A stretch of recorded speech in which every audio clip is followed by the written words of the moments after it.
A picture is worth 1,000 words.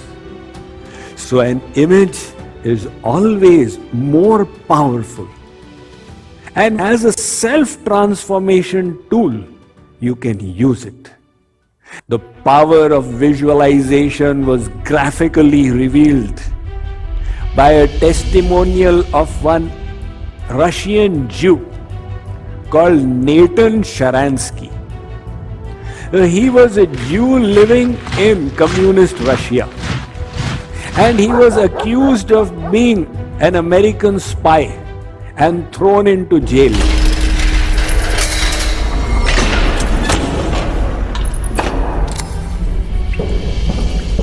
He describes the conditions in jail. They were so bad.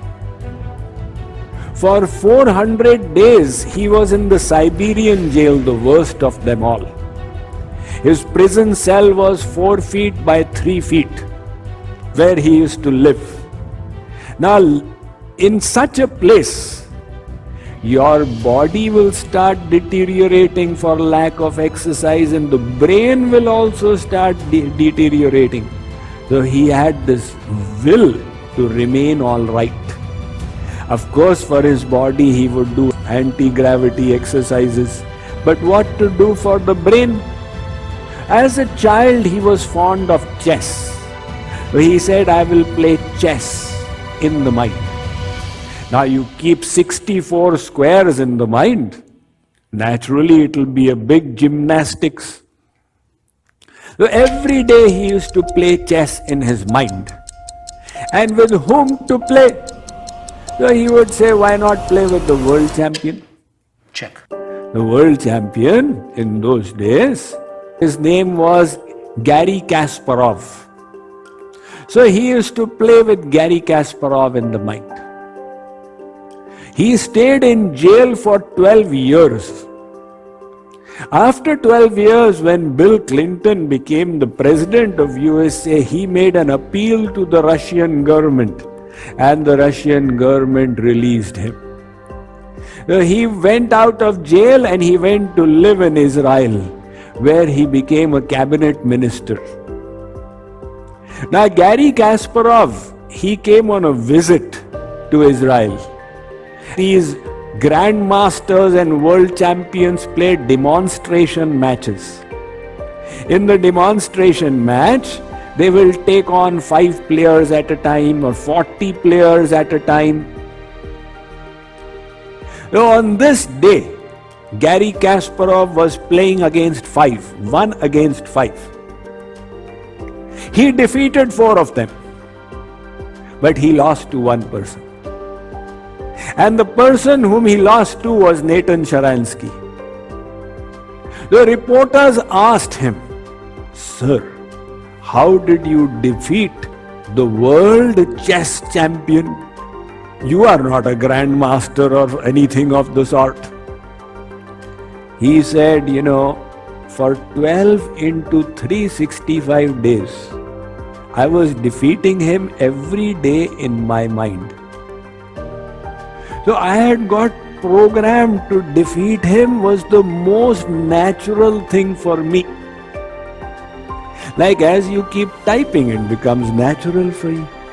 So to defeat him was the most natural thing, because he had visualized it again and again and again. He had programmed his subconscious for victory against the world chess champion.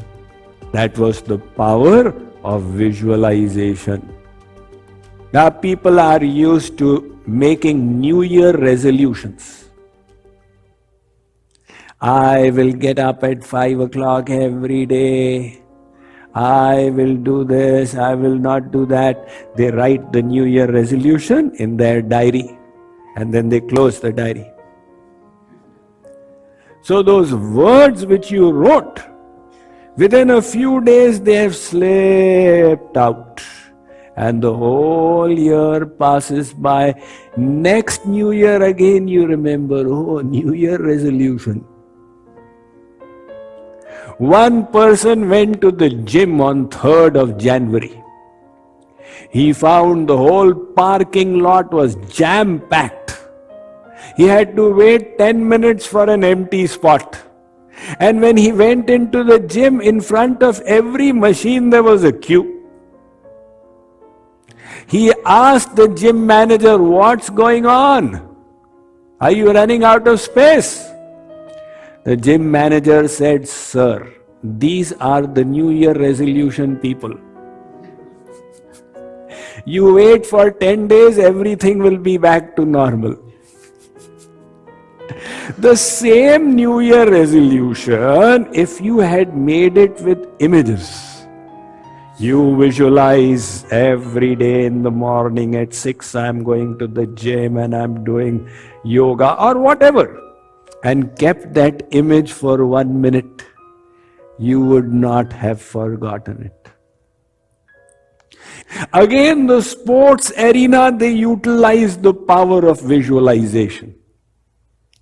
The number one golfer in American golf history has been Jack Nicklaus. The Jack Nicklaus, he is still alive, he gives his testimonial.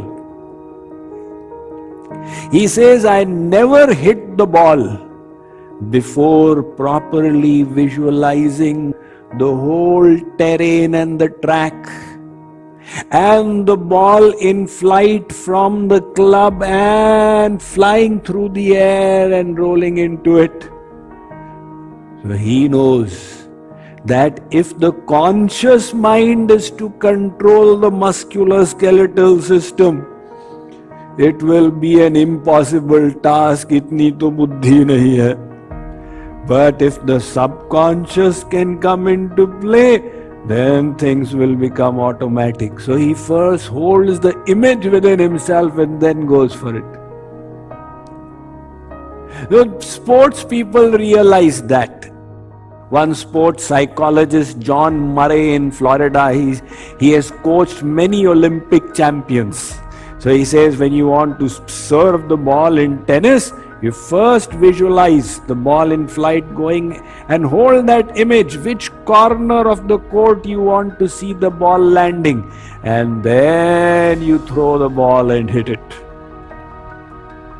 But the same visualization can be utilized to bring our subconscious into play in any realm in life. One philosopher used it to heal himself. This was a gentleman called Norman Cousins. He is no more now, but he wrote a book, Anatomy of an Illness. He was diagnosed with leukemia, blood cancer.